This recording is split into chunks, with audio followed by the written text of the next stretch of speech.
चलिए हाजिर है बच्चे, आप सबों का स्वागत है। जल्दी से जुड़ जाइए। और जमाना वर्चुअल हो गया है,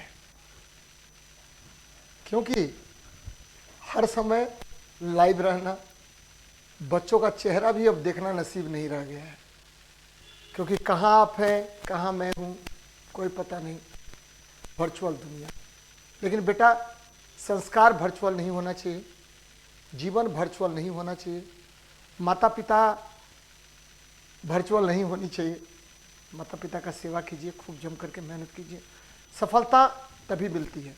चलिए ज़्यादा बात ना करके सीधे आते हैं हम लोग क्वेश्चंस पर। डैश को विद्युत परिपथ में समानांतर जोड़ा जाता है। अच्छा क्वेश्चन है बेटा। जब भी बोलेगा समांतर जोड़ने का तो वोल्टमीटर को समानांतर जोड़ा जाता है, एकदम ध्यान में रखिएगा।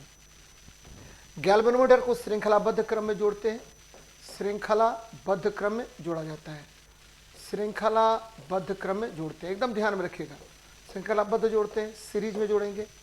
आमीटर ये भी सीरीज में जोड़ा जाता है, और आपका फ्यूज ये भी सीरीज में जोड़ा जाता है बेटा, एकदम ध्यान में रखिए।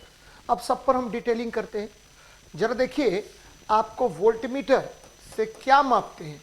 तो वोल्टमीटर से विभवांतर मापते हैं, वोल्टमीटर से विभवांतर मापा जाता है, एकदम ध्यान में रखिएगा। विभवांतर मापते हैं, पहली बात। दूसरी बात क्या कि वोल्टमीटर अगर आदर्श है, क्या है? आदर्श है तो उसका प्रतिरोध अनंत होगा। आदर्श तो प्रतिरोध क्या होगा? अनंत। तो प्रतिरोध आपका अनंत होता है, इनफाइनाइट होता है, इनफाइनाइट हो जाएगा। और गैल्वेनोमीटर परिपथ में धारा का पता लगाता है, परिपथ में धारा का पता लगाता है, धारा का पता लगाता है, एकदम ध्यान में रखिएगा। परिपथ में धारा का पता लगाने का काम करता है कि आपके परिपथ में धारा बह रहा है या नहीं बह रहा है, इसका पता लगाने का काम कौन करेगा? गैल्वेनोमीटर करता है। एमीटर परिपथ में विद्युत धारा का परिमाण मापता है, परिपथ में विद्युत धारा का परिमाण मापता है, एकदम याद रखिए। परिपथ में क्या मापेगा? परिपथ में विद्युत धारा का परिमाण मापता है, विद्युत धारा का परिमाण मापता है, एकदम याद रखिएगा, का परिमाण मापता है। इट मेजर्स ठीक है, आपको measures the amount of electric current या magnitude of electric current in a circuit. Fuse देखिए, फ्यूज जो है बच्चे एकदम याद रखिएगा कि इस यह किसका बना होता है? तो पीबी और एसएन का बना होता है, लेड और टीना का बना होता है। और एक चीज और ध्यान में रखिएगा कि इसका प्रतिरोध क्या होगा? रेसिस्टेंस हाई होता है, और इसका गलनांक मेल्टिंग पॉइंट क्या होता है? लो होता है। तो रेसिस्टेंस हाई, मेल्टिंग पॉइंट लो होता है। तो ये ध्यान में रखिएगा आप लोग, बार बार इस तरह का प्रश्न आपसे पूछेगा, बहुत इंपॉर्टेंट है। तो आंसर हो जाएगा आपका क्या? वोल्टमीटर। चलिए नेक्स्ट देखते हैं। निम्नलिखित तीन तत्वों में से किसके सबसे बाहरी सेल भरा है? अच्छी बात है। सबसे पहले देख लेते हैं मैग्नीशियम। मैग्नीशियम के अंतिम कक्षा में 12 इलेक्ट्रॉन है बच्चे। मैग्नीशियम का परमाणु संख्या 12 है, तो 2, 8, 2। अंतिम कक्षा में कितने? 2 इलेक्ट्रॉन है, ठीक है। फिर देखिए कैल्शियम जो है, इसके ये हो गया 20, और बेटा इसको 2, 8, 8 और 2। अंतिम कक्षा में 2 इलेक्ट्रॉन है। लिथियम, सोडियम, पोटेशियम सबके अंतिम कक्षा में 1 इलेक्ट्रॉन, ठीक है। मैग्नीशियम, हीलियम, नियोन में तो इसमें 2 इलेक्ट्रॉन है, इसमें 8 इलेक्ट्रॉन है। लेकिन हीलियम, नियोन, आर्गन में क्या होगा? सबका जो है वो भरा हुआ है। ये देखिए, पहला कक्षा 2 इलेक्ट्रॉन 1s2 भरा हुआ है आपको, ठीक है। दूसरा नियोन है तो 1s2 2s2 और क्या हो गया? 2p6 हो गया। और आर्गन 1s2 2s2 और बेटा 2s2 1s2 2s2 2p6 3s2 और अंत में क्या हो गया? 3p6 हो गया। तो ये ध्यान में रखिएगा, ये कंप्लीटली फुलफिल है। अब एक तरफ से बात कीजिए, मैग्नीशियम, कैल्शियम और बेरियम ये किसका है? तो बच्चे ये सेकेंड ए वर्ग का तत्व है, सेकेंड ए वर्ग का तत्व है। और इसको क्या बोलते हैं? इसको बोलते हैं क्षारीय मृदा धातु, एकदम याद रखिएगा, क्षारीय मृदा धातु कहते हैं, क्षारीय मृदा धातु कहते हैं, एकदम याद रखिएगा। लिथियम, सोडियम और पोटेशियम, ये जो है बेटा, ये क्या है? तो ये क्षारीय मृदा क्षार बोलते हैं, क्षार धातु है, अल्कली मेटल्स है और क्षार धातु है। और ये किस वर्ग का है? तो फर्स्ट ए वर्ग का तत्व है, फर्स्ट ए वर्ग का तत्व है। किस वर्ग का है? फर्स्ट ए वर्ग का तत्व है। फिर आते हैं आपको हीलियम, नियॉन, आर्गन, क्रिप्टन, ज़ेनन और रेडॉन। ये क्या है? अक्रिय गैस है। और ये किस वर्ग का है? अक्रिय गैस है और 18वें वर्ग का है, 18वें वर्ग का तत्व, 18वें वर्ग का तत्व, एकदम याद रखिएगा, वर्ग का तत्व होता है। तो याद रखना है आपको, 18वें वर्ग का तत्व होगा। बहुत अच्छी बात है। आगे देखते हैं। कह रहा एक वस्तु पानी में इस प्रकार तैरती है कि उसका, ठीक है, उसका 1/3 हिस्सा पानी के नीचे है। वस्तु का घनत्व पानी के घनत्व से n गुना है, तो n का मान कितना होगा? कोई बात नहीं है बच्चे। अब देखिए आपेक्षिक घनत्व पहले निकाल लेते हैं। आपेक्षिक घनत्व बराबर क्या होता है? आपेक्षिक घनत्व बराबर होता है, आपको पता होगा, वस्तु का जल में डूबे भाग का आयतन, वस्तु के जल में डूबे भाग का आयतन, जल में डूबे भाग का आयतन, एकदम याद रखिए, डूबे भाग का आयतन, भाग का आयतन बटे क्या? वस्तु का कुल आयतन, एकदम याद रखिएगा, बटे वस्तु का कुल आयतन। फिर से मैं रिपीट कर रहा हूं, ठीक है, वस्तु का कुल आयतन। इसको और अच्छे तरीके से एलिब्रेट करते हैं बच्चे। यहां देखिए, मान लीजिए कि आपको कोई वस्तु है, ध्यान देना बेटा, कोई वस्तु है, मान लीजिए ये वस्तु है, ये वस्तु है, ये वस्तु का क्या है? कुल आयतन आपको भी है, मान लेते हैं कुल आयतन इसका क्या है? भी है। तो और इसका 2/, ये देखिए कितना भाग है, इसका 1/3 हिस्सा, 1/3 पानी के नीचे, 1/3 हिस्सा पानी के नीचे, तो ऊपर कितना हुआ? तो 2/3 हिस्सा हुआ। तो पानी के नीचे हिस्सा, मान लेते हैं कुल आयतन भी है, तो भी का क्या हो जाएगा? आपको 1/3 हिस्सा का है पानी के नीचे है, और भी का 2/3 हिस्सा का है पानी के ऊपर है। तो अब क्या करना पड़ेगा आपको? आपेक्षिक घनत्व, रिलेटिव डेंसिटी बराबर, मैंने क्या कहा? मैंने कहा कि वस्तु के जल के अंदर जो भाग है उसका आयतन, ये देखिए ये वाला भाग, ये वाला भाग जो है इसका आयतन, यानी v/3। अब बटे वस्तु का कुल आयतन, ये देखिए v, यानी कहने का अर्थ है 1/3 इसका रिलेटिव डेंसिटी हो गया। अब देखिए क्या कर रहा है, रिलेटिव डेंसिटी होता क्या है? तो रिलेटिव डेंसिटी होता बच्चे, रिलेटिव डेंसिटी होता है कितना? तो बच्चे वस्तु का आयतन, याद रखिए, वस्तु का घनत्व बटे जल का घनत्व, वस्तु का घनत्व बटे क्या हुआ? जल का घनत्व हो गया, घनत्व बटे जल का घनत्व हो गया, जल का घनत्व होता है। अब देखिए जल का घनत्व कितना होता है? तो जल का घनत्व जो है वह, ठीक है, यहाँ देखिए वस्तु का घनत्व पानी के घनत्व से n गुना है, तो वस्तु का घनत्व जो है पानी के घनत्व से कितना है?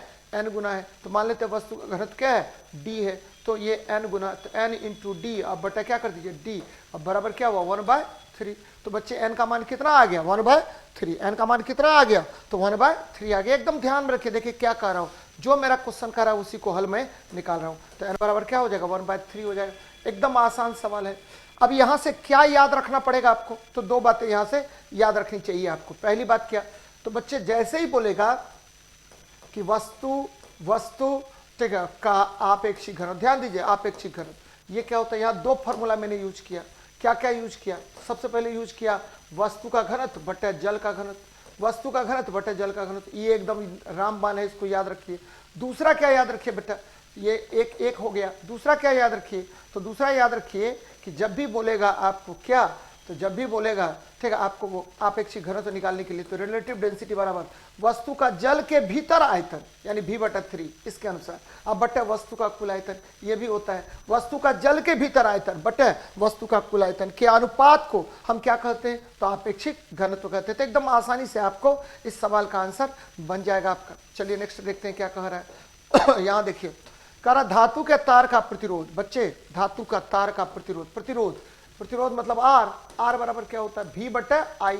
v/I, यानी वोल्ट पर एम्पियर होता है। ध्यान में रखिएगा, वोल्ट पर एम्पियर होगा। अब प्रतिरोध होता क्या है? तो विद्युत धारा के मार्ग में अवरोध होता है, विद्युत धारा के मार्ग में अवरोध, एकदम याद रखिए, विद्युत धारा के मार्ग में अवरोध को हम प्रतिरोध कहते हैं। एकदम याद रखना आपको, विद्युत धारा के मार्ग में अवरोध को हम क्या कहते हैं? प्रतिरोध कहते हैं। अब देखिए थोड़ा सा और आगे बढ़ते हैं बच्चे। प्रतिरोध जो है, प्रतिरोध का मात्रक मैंने बता दिया, वोल्ट पर एम्पियर, और इसी को क्या बोलते हैं?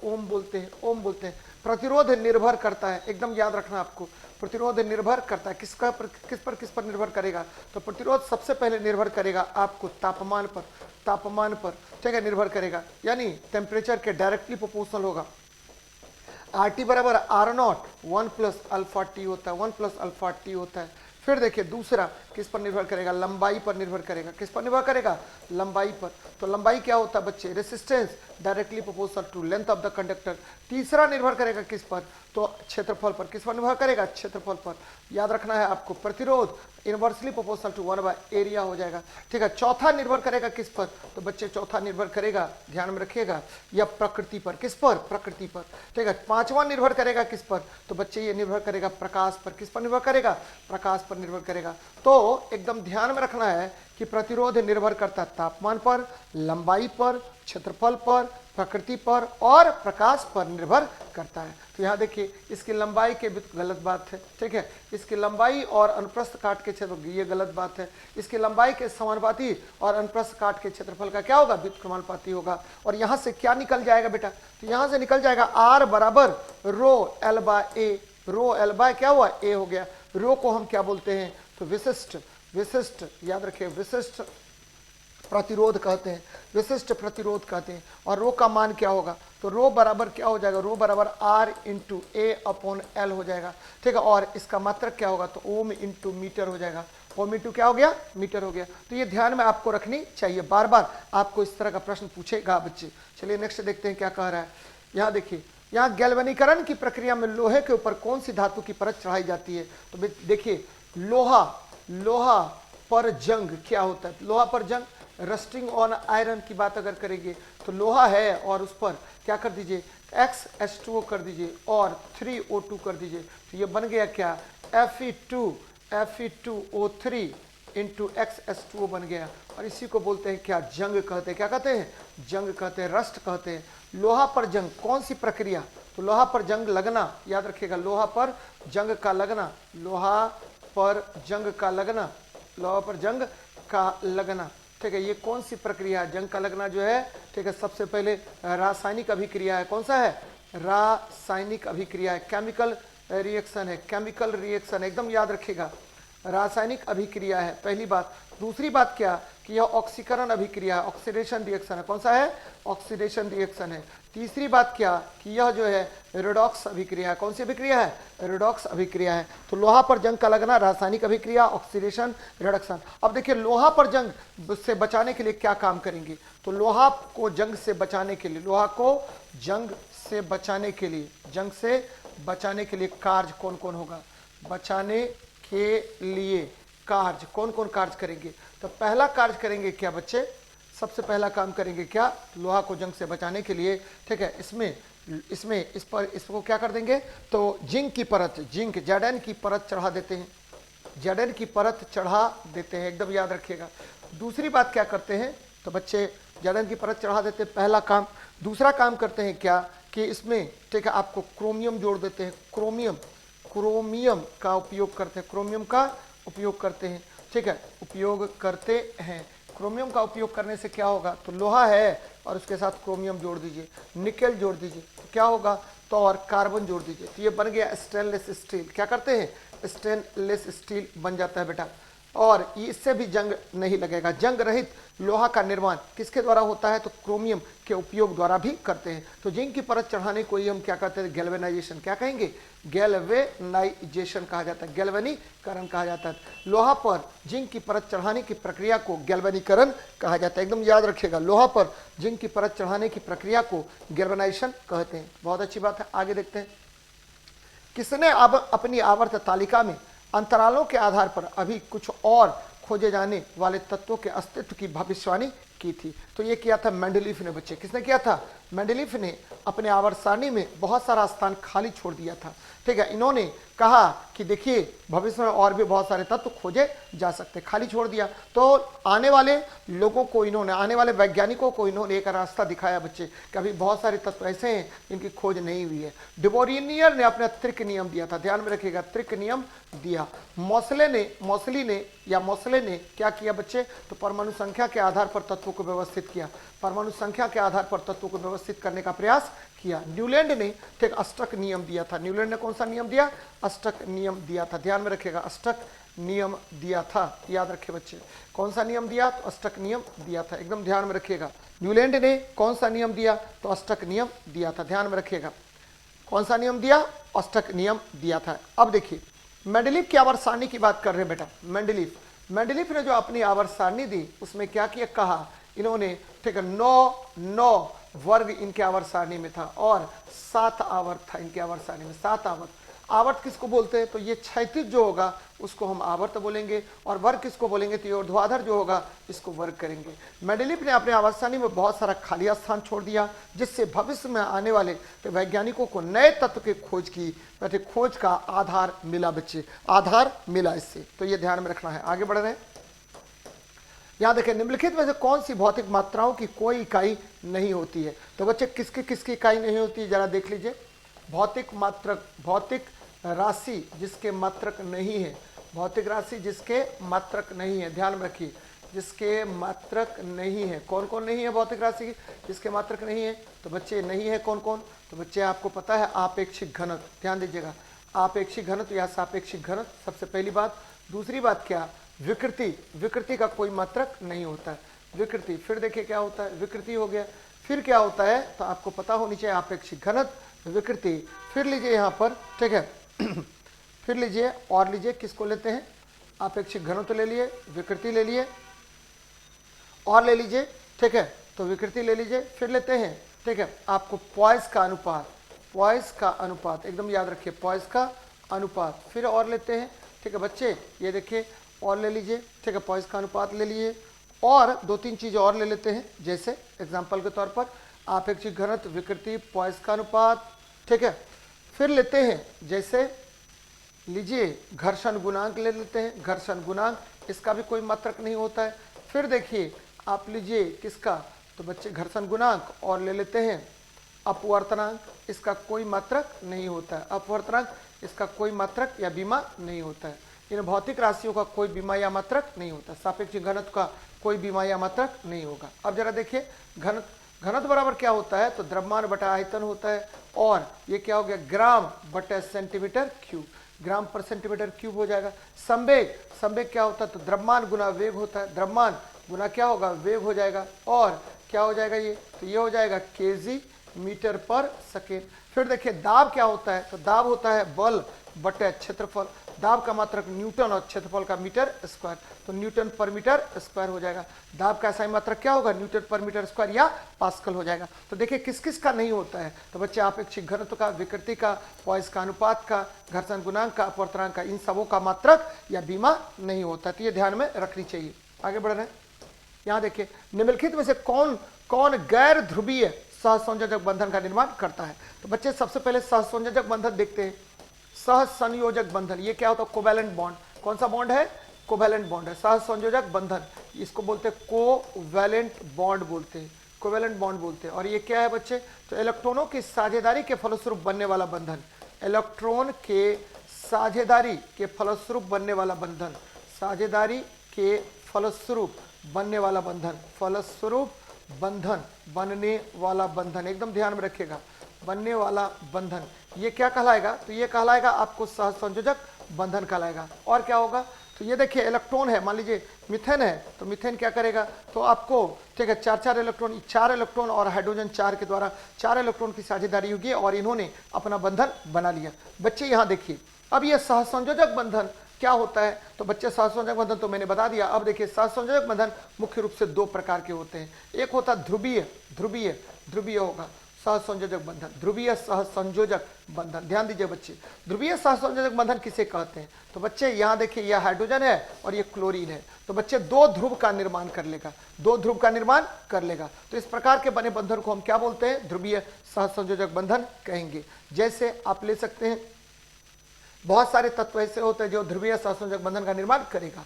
अध्रुवीय देखिए तो समान अणु, यहाँ देखिए अध्रुवीय, समान अणु नहीं रहेगा इसमें, ठीक है, ऐसे सहसंयोजक बंधन को क्या कहेंगे? समान अणु रहेगा। जैसे क्लोरीन, जैसे हाइड्रोजन, ये समान अणु है, तो समान अणु आपस में अध्रुवीय द्वारा जुड़ते हैं, अध्रुवीय सहसंयोजक बंधन का निर्माण करेगा, संयोजक बंधन का निर्माण करेगा, अध्रुवीय सहसंयोजक बंधन का निर्माण करेगा, एकदम याद रखिएगा। क्लोरीन Cl2 हो गया, ठीक है, ये देखिए क्लोरीन पानी आपको H प्लस और OH माइनस हो गया, H प्लस और OH माइनस, यानी दो ध्रुव का निर्माण कर लिया। सल्फ्यूरिक अम्ल ये क्या करेगा, तो 2H प्लस अब प्लस क्या होगा SO4 2 माइनस, ये भी दो ध्रुव का निर्माण कर लेगा।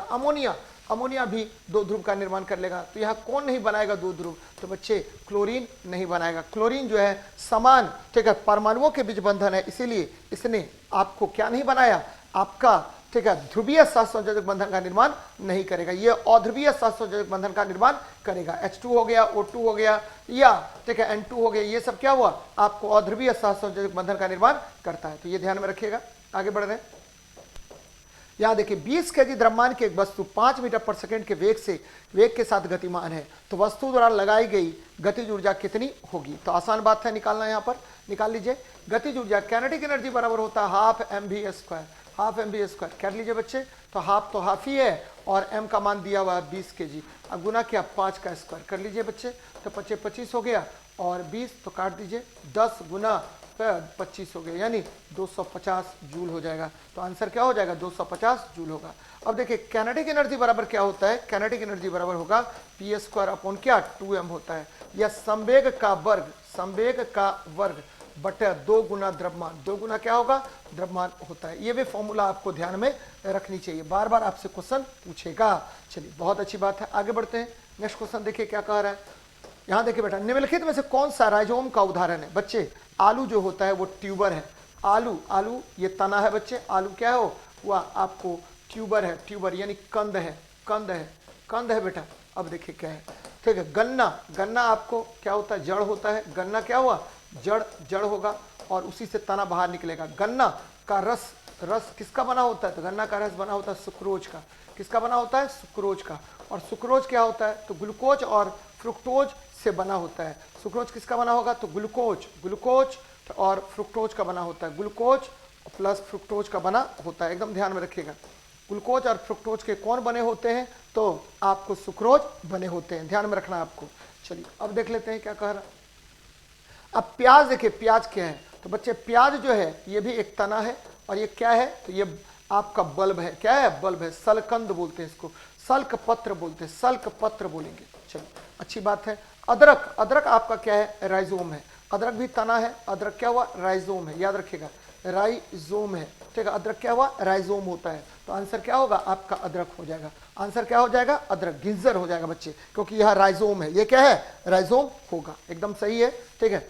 क्या बता रहे हैं रवि प्रकाश जी, सी नंबर नहीं होगा बेटा, सी नंबर नहीं होगा, अदरक हो जाएगा। अदरक राइजोम है। और गन्ना जो है, गन्ना सेकेरम ऑफिसिनेरम होता है, और गन्ना का रस जैसा कि मैंने बताया कि यह सुक्रोज का बना होता है। और सुक्रोज किसकी इकाई होती है, सुक्रोज डाइसेक्राइड है, और यह ग्लूकोज और फ्रुक्टोज के बने होते हैं, ध्यान में रखना है।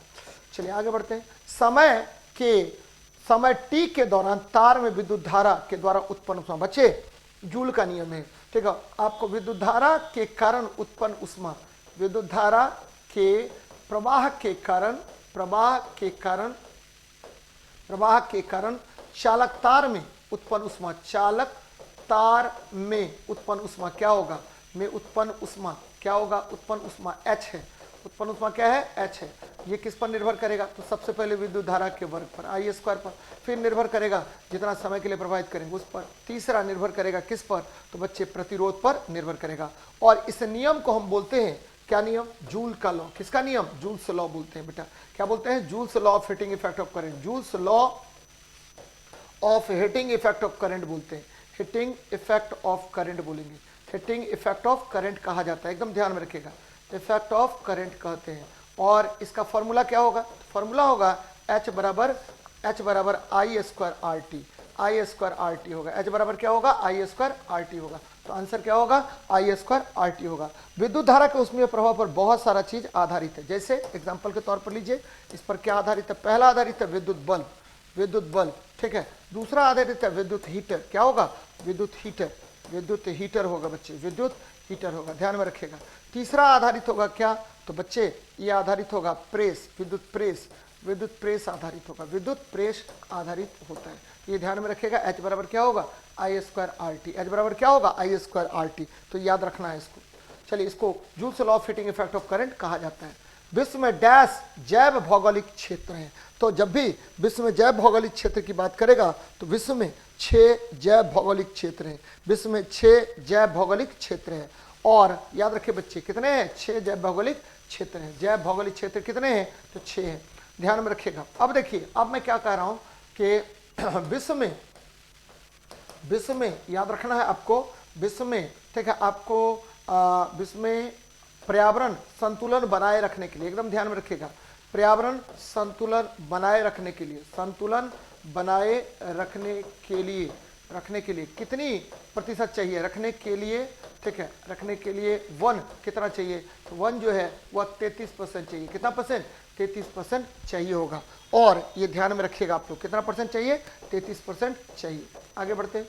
ऊर्ध्वपातन क्या है? तो ऊर्ध्वपातन आसान चीज है बच्चे, ठीक है, याद रखिएगा। ठोस से क्या बन गया? तो आपको गैस बन जाएगा। ठोस से क्या बनेगा? गैस बनेगा। तो इस प्रक्रिया को हम ऊर्ध्वपातन कहते हैं। ठोस से गैस का निर्माण ऊर्ध्वपातन कहलाएगा, ऊर्ध्वपातन कहलाएगा। और इसमें कौन सा पदार्थ का ऊर्ध्वपातन होता है? आपको मैंने कई बार बताया है कि यह भौतिक प्रक्रिया है। कौन सी प्रक्रिया? भौतिक प्रक्रिया है। और इसमें क्या क्या लेंगे? तो बच्चे ऊर्ध्वपातन में ले लीजिए, कौन कौन लेते हैं तो ध्यान में रखिएगा, अमोनियम क्लोराइड, अमोनियम क्लोराइड। फिर देखिए ठोस CO2, याद रखिएगा, शुष्क बर्फ बोलते हैं इसको। और क्या लेंगे? तो बच्चे I2 लेंगे, I2 लेंगे। I2 क्या हुआ? तो ये हो गया आयोडीन, आयोडीन, ठोस आयोडीन। और फिर लीजिए, ठीक है, बेंजीन ले लेते हैं, बेंजीन ले लीजिए, ठीक है। फिर लेते हैं आपको कपूर ले लेते हैं, क्या लीजिए? कपूर। फिर लीजिए एंथ्रासीन लेते हैं, एंथ्रासीन ले लेते हैं। तो ये सभी क्या है आपको, ठीक है, आपको क्या है तो बच्चे ऊर्ध्वपातित हो सकते हैं। अब देखिए ध्यान में रखिएगा, वाष्प से हम क्या बदल लिए? वाष्प को कर लिए गैस, वाष्प को द्रव में बदल दिए, तो इसको संघनन कहा जाता है। क्या कहते हैं? संघनन कहते हैं, संघनन कहते हैं। फिर देखिए, आपको पता होगा कि गैस को सीधे हम बदल देते हैं ठोस में, तो इस प्रक्रिया को व्युत्क्रम ऊर्ध्वपातन कहते हैं। व्युत्क्रम ऊर्ध्वपातन कहेंगे, व्युत्क्रम ऊर्ध्वपातन कहते हैं, याद रखना बच्चे, ऊर्ध्वपातन कहते हैं। तो ये ध्यान में रखिएगा। तो किसी ठोस के, नहीं गलत बात है, या गैस गलत बात है, ठोस के वाष्प में रूपांतरण को ऊर्ध्वपातन कहते हैं। तो आंसर क्या होगा? C नंबर हो जाएगा राहुल कुमार जी, एकदम C नंबर होगा बेटा। चलिए आगे बढ़ते हैं। यहां देखिए, जब वस्तु की गति दोगुनी हो जाती है तो गतिज ऊर्जा होगी, कितनी होगी बच्चे? तो वस्तु की गतिज ऊर्जा को हमने क्या कर दिया? दोगुना कर दिया। वस्तु की गतिज ऊर्जा को क्या कर दिया? दोगुना कर दिया। तो ये देखिए, ठीक है, पहले भी था वेग, अब क्या हो गया? भी, ठीक है, वस्तु के गति को दोगुना 2v कर दिया मैंने, ठीक है। यहाँ v बराबर v है, लेकिन v1 बराबर क्या हुआ? 2v हो गया। तो गतिज ऊर्जा कितना? गतिज ऊर्जा होता 12mv²। और बच्चे नया गतिज ऊर्जा Ke1 बराबर क्या होगा? तो 12m और v का वैल्यू 2v का होल स्क्वायर कर दीजिए, तो ये हो गया 4 × 1/2mv², यानी आपको 4 काइनेटिक एनर्जी हो जाएगा। यानी गतिज ऊर्जा कितना गुना हो गया? तो नया गतिज ऊर्जा हो गया 4 गुना। कितना गुना? 4 गुना हो जाएगा, एकदम याद रखिएगा, नया गतिज ऊर्जा 4 गुना हो जाएगा। अब देखिए, बार बार मैं बता रहा हूं आपको बच्चे, वर्क एनर्जी थ्योरम, कार्य ऊर्जा प्रमेय क्या कहता है? कार्य ऊर्जा प्रमेय कहता है कि देखिए, कार्य ऊर्जा प्रमेय कहता है कि देखिए, ठीक है, किसी वस्तु द्वारा किया गया कार्य, किसी वस्तु द्वारा किया गया कार्य आपको क्या होगा? गतिज ऊर्जा में परिवर्तन के बराबर होता है। किसी वस्तु द्वारा किया गया कार्य गतिज ऊर्जा में परिवर्तन के क्या होगा? बराबर। और ये क्या करेंगे? 1/2m और ले लीजिए v² माइनस क्या ले लीजिए? u², तो इसके बराबर होता है। तो ये याद रखिएगा। और आपको पता है, एक और चीज पता है, क्या पता है बच्चे? कि गतिज ऊर्जा बराबर क्या होता है? संवेग का वर्ग बटा 2 गुना द्रव्यमान होता है, 2 × m होता है। तो ये बातें याद रखनी चाहिए आप लोगों को। चलिए नेक्स्ट देखते हैं। समूह, डैश समूह के पौधे को आमतौर पर शैवाल कहा जाता है। तो बच्चे यहां पर देख लीजिए, ध्यान से सुनिएगा, आपको जो आपका थैलोफाइटा है उस समूह के सदस्यों को हम क्या कहते हैं? तो बच्चे ये कहेंगे शैवाल। और शैवाल का अध्ययन देखिए, शैवाल जो होता है वो क्या होगा? स्वपोषी होता है, स्वपोषी होता है, क्योंकि इसमें क्लोरोफिल, स्वपोषी है, ठीक है, क्योंकि इसमें क्लोरोफिल होता है, इसमें क्लोरोफिल पाया जाता है, इसमें क्लोरोफिल होता है, ध्यान में रखिएगा, क्लोरोफिल पाया जाता है, एकदम याद रखिएगा, क्लोरोफिल पाया जाता है। और क्या होगा बेटा? तो इसमें जो है ध्यान में रखिएगा, शैवाल, शैवाल का अध्ययन, शैवाल का अध्ययन क्या कहलाएगा? तो शैवाल का अध्ययन कहलाएगा, ध्यान में रखना है आपको, शैवाल का अध्ययन कहलाता है फाइकोलॉजी। क्या कहलाएगा? फाइकोलॉजी कहलाएगा, फाइकोलॉजी कहलाएगा, ध्यान में रखिएगा, फाइकोलॉजी कहलाता है, एकदम याद रखना आपको, बार बार इस तरह का प्रश्न आएगा। और क्या होगा बच्चे, फैकोलॉजी कहलाता है, का अध्ययन फैकोलॉजी कहलाएगा।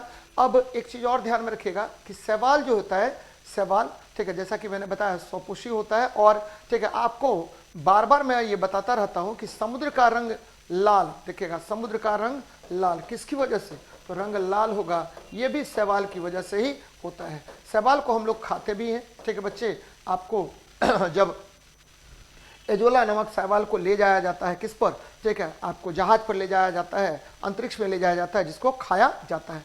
ब्रायोफाइटा ये, ठीक है, पादप उभयचर है। ब्रायोफाइटा क्या है, पादप उभयचर, पादप उभयचर है, ध्यान में रखिएगा, पादप उभयचर होता है, एकदम याद रखना बच्चे। जिम्नोस्पर्म क्या है, तो जिम्नोस्पर्म याद रखिएगा, जिम्नोस्पर्म और एंजियोस्पर्म होता है, नग्न बीजी बोलते हैं इसको, यानी इसका बीज जो है खोल के अंदर नहीं पाया जाता है, इसका बीज का खोल नहीं होता है, एकदम ध्यान में रखिए बच्चे, ठीक है, नग्न बीजी होगा। राहुल कुमार जी डी नहीं होगा बेटा, ये क्या होगा, तो ये होगा आपको जिम्नोस्पर्म, यानी बी होगा, क्या होगा, बी होगा, ध्यान में रखिएगा, क्या होगा, बी होगा, ठीक है। और एक चीज और ध्यान में रखना है कि थैलोफाइटा वनस्पति जगत का सबसे बड़ा समूह है, याद रखिए सबसे बड़ा समूह कौन है, तो थैलोफाइटा, ठीक है, पादप जगत का सबसे बड़ा समूह है।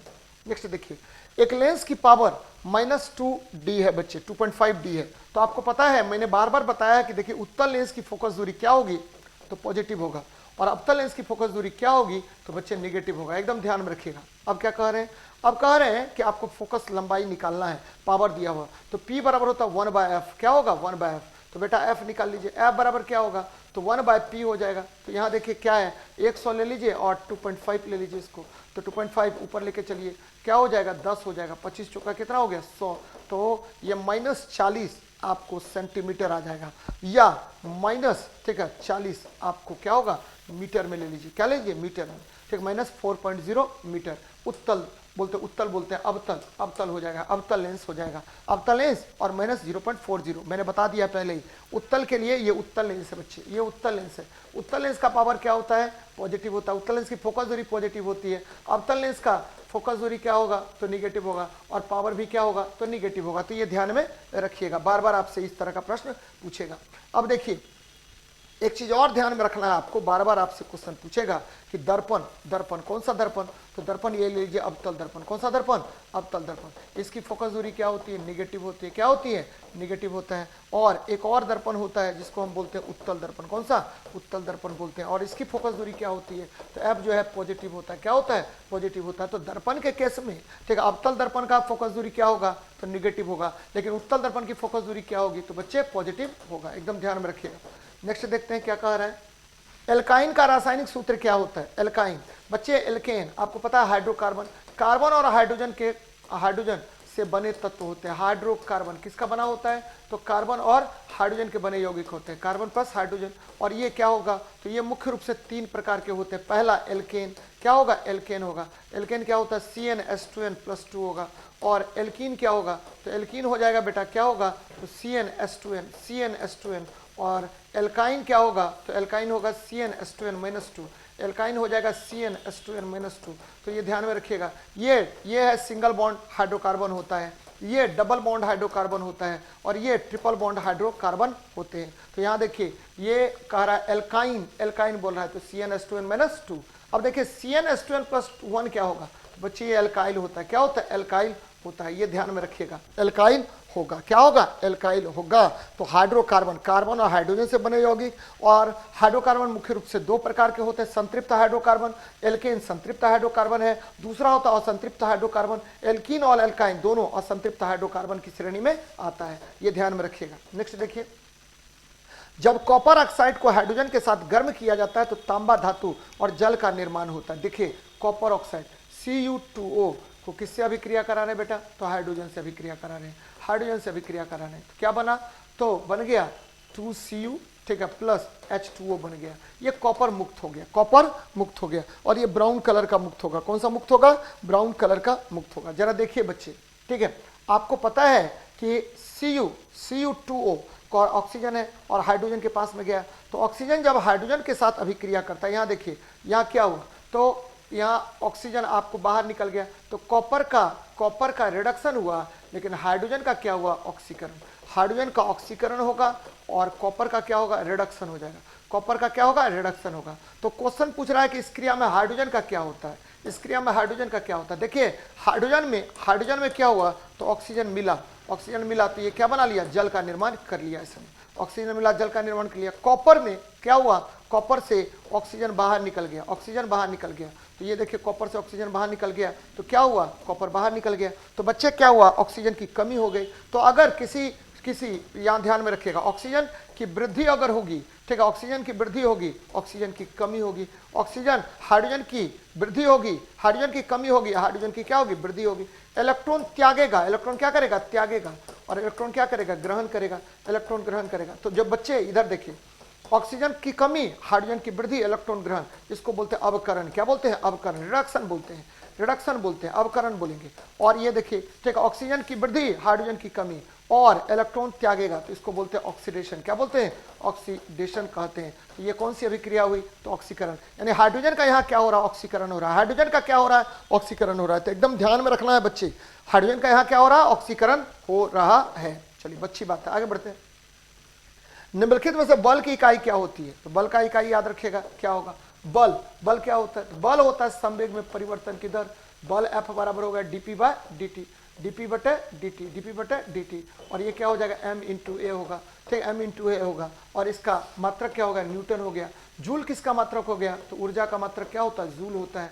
और पास्कल किसका मात्रक हो गया, तो दाब का एसआई मात्रक होता है, दाब का एसआई मात्रक हो गया पास्कल, एसआई मात्रक कौन, पास्कल। वॉट क्या हो गया, शक्ति का मात्रक हो गया, शक्ति का मात्रक हो गया, शक्ति का मात्रक क्या होता है, वॉट होता है, शक्ति का मात्रक को हम क्या बोलते हैं, तो वॉट कहते हैं, एकदम याद रखिएगा। चलिए नेक्स्ट देखते हैं क्या कह रहा है क्वेश्चन आपका, यहां देखिए, ठीक है, किसी तंत्रिका कोशिका के अक्षांशीय सिरे और दूसरे तंत्रिका कोशिका के द्रुमास्म के बीच की संधि को सिनेप्स कहा जाता है। क्या कहते हैं, सिनेप्स कहते हैं बच्चे। ये देखिए आपको पता होगा कि ये तंत्रिका कोशिका यहाँ नाभिक हो गया और ये टेल पार्ट होता है, और यहाँ बहुत सारे इस तरह के संरचना निकले रहते हैं। इस संरचना को हम डेंड्राइट्स कहते हैं। क्या कहते हैं, डेंड्राइट्स कहते हैं, ध्यान में रखिएगा, डेंड्राइट्स कहेंगे। और ये क्या करेगा, सूचनाओं का संग्रह करेगा, सूचनाओं को संग्रहित करेगा। डेंड्राइट्स सूचनाओं को संग्रहित करता है, और ये देखिए संग्रहित करता है। और ये क्या होता है, ये एक्सॉन होता है, यहाँ पर क्या होता है, पार्ट एक्सॉन होता है। और ये क्या होता है, ये टेल पार्ट होता है। क्या होगा, टेल, ये पूंछ होता है बच्चे। और जहां एक सिनेप्सिस दूसरे से अटैच होगा उसको एक न्यूरॉन्स दूसरे न्यूरॉन से अटैच होगा, उसको क्या कहते हैं, सिनेप्स कहते हैं। न्यूरॉन जो है तंत्रिका तंत्र की इकाई है, न्यूरॉन तंत्रिका तंत्र की इकाई है, एकदम याद रखिएगा, तंत्रिका तंत्र की इकाई है। ये देखिए दो न्यूरॉन्स जहां अटैच हुआ एक दूसरे से, उस स्थान को हम क्या कहते हैं, सिनेप्स कहते हैं। तो आंसर सिनेप्स हो गया, ठीक है। आपको तंत्रिका तंत्र की इकाई होगी कौन, न्यूरॉन्स बच्चे, ठीक है, इकाई हो गई। नोड ऑफ रेनवियर, ये भी जो है आप सूचनाओं को संग्रहित करता है डेंड्राइट्स, और लेकर एक स्थान से दूसरे स्थान तक गमन करता है। तो आंसर क्या हो जाएगा, सिनेप्स होगा बेटा, एकदम याद रखना है। सीरियम 58 तत्वों के डैश ब्लॉक का सदस्य, मैं कई बार बता चुका हूं। ये देखिए 4f ब्लॉक एलिमेंट है। कौन सा block element, 4f block element. इसको बोलते हैं लेंथेनाइट्स। क्या बोलते हैं, लेंथेनाइट्स बोलते हैं। और लेंथेनाइट्स बेटा क्या होता है, ये भारी मृदा तत्व है, भारी मृदा तत्व होता है, भारी मृदा तत्व होता है। और याद रखना है इसकी परमाणु संख्या क्या होती है, 56 से 71 होता है, 56 से 71 होता है, 57 से 71, 57 से 71, 14 तत्व हो गया। 57 से 71 कितना तत्व, 14 तत्व होता है। और ये ध्यान में रखना है कि ये 14 तत्व जो है कहां से कहां तक होगा, तो सीरियम से स्टार्ट होगा, सीरियम से स्टार्ट होगा, न कि लेंथेनम से स्टार्ट होगा। तो सीरियम 58 आपको एफ ब्लॉक एलिमेंट है। डी ब्लॉक एलिमेंट को संक्रमण धातु बोलते हैं। कौन सा धातु, संक्रमण धातु बोलते हैं। पी ब्लॉक एलिमेंट जो है तीनों चीज होता है बच्चे, धातु भी होगा और अधातु भी होगा, और क्या होगा, उपधातु भी होगा। धातु, अधातु और उपधातु सभी होते हैं, धातु, अधातु और क्या होगा, उपधातु होगा। लेकिन एस ब्लॉक एलिमेंट केवल और केवल धातु होगा। याद रखिए प्रथम और द्वितीय वर्ग के तत्व होंगे, केवल इसमें अपवाद हीलियम है। कौन है, हीलियम है। तो ये ध्यान में आपको रखनी चाहिए। आगे बढ़ रहे हैं, यहाँ देखिए निम्नलिखित में से कौन सा यांत्रिक तरंग है, बच्चे एकदम यांत्रिक तरंग को ध्यान में रखना है। यांत्रिक तरंग कौन कौन सा यांत्रिक तरंग होगा, तो आपको पता होनी चाहिए कि सबसे पहले मैकेनिकल वेव कौन है। तो सबसे पहले है, याद रखिए, ठीक है, आपका भूकंप में उत्पन्न, ठीक है, भूकंप में उत्पन्न दो तरह के वेव उत्पन्न होते हैं, एस वेव और पी वेव। तो पी वेव लीजिए, पी वेव लीजिए, फिर दूसरा लीजिए एल वेव लीजिए, फिर अल्फा किरण लीजिए। कौन सा लीजिए, तीसरा अल्फा किरण। अल्फा किरण लीजिए, फिर लीजिए ध्वनि तरंग लीजिए, ठीक है। चौथा नंबर ध्वनि तरंग लीजिए। ध्वनि में तीनों ध्वनि तरंग लीजिए। कौन कौन? तो एक तो श्रव्य ध्वनि हो गया जो मनुष्य के द्वारा सुना जाता है, दूसरा अवश्रव्य हो गया, ठीक है, जो आपको इंफ्रासोनिक्स बोलते हैं, और तीसरा हो गया आपको पराश्रव्य अल्ट्रासोनिक्स इसको कहते हैं। तो ये ध्यान में रखिएगा आप लोग। तो ये सभी तरंग क्या होंगे? आपको यांत्रिक तरंग होंगे, ठीक है। उसके बाद ले लीजिए चौथा बीटा किरण लीजिए, बीटा किरण लीजिए। तो ये सब किरण आपको क्या है? तो डिफरेंट यांत्रिक तरंग है बच्चे। तो यांत्रिक तरंग कौन हो गया? ध्वनि तरंग। सूक्ष्म तरंग एक्स किरण और रेडियो तरंग विद्युत चुंबकीय तरंग है। देखिए विद्युत चुंबकीय तरंग मुख्य रूप से 7 प्रकार के होते हैं। गामा, उसके बाद एक्स, उसके बाद यू भी परावैगनी, भी दृश्य, आई और एम, और क्या हुआ अंत में आर ले लीजिए। तो ये 7 जो तरंग है, गामा, एक्स, यू भी, गामा से गामा किरण, एक्स से एक्स किरण, यूवी से परावैगनी, भी से दृश्य प्रकाश, आई आर से अवरक्त किरण, इंफ्रारेड से कौन? अवरक्त किरण, एम से माइक्रोवेव और आर से रेडियो वेव। ये सभी जो है आपको विद्युत चुंबकीय तरंग है। विद्युत चुंबकीय तरंग है, इलेक्ट्रोमैग्नेटिक वेव है बच्चे, इसको एकदम याद रखना है। क्या याद रखना है? इलेक्ट्रोमैग्नेटिक वेव्स होता है, विद्युत चुंबकीय तरंग होता है। तो ये ध्यान में रखिएगा। आगे देखते हैं। तो ये खत्म हो गया बेटा, मिलते हैं नेक्स्ट अति में स्लाइड में और ढेर सारी बातें करेंगे बेटा।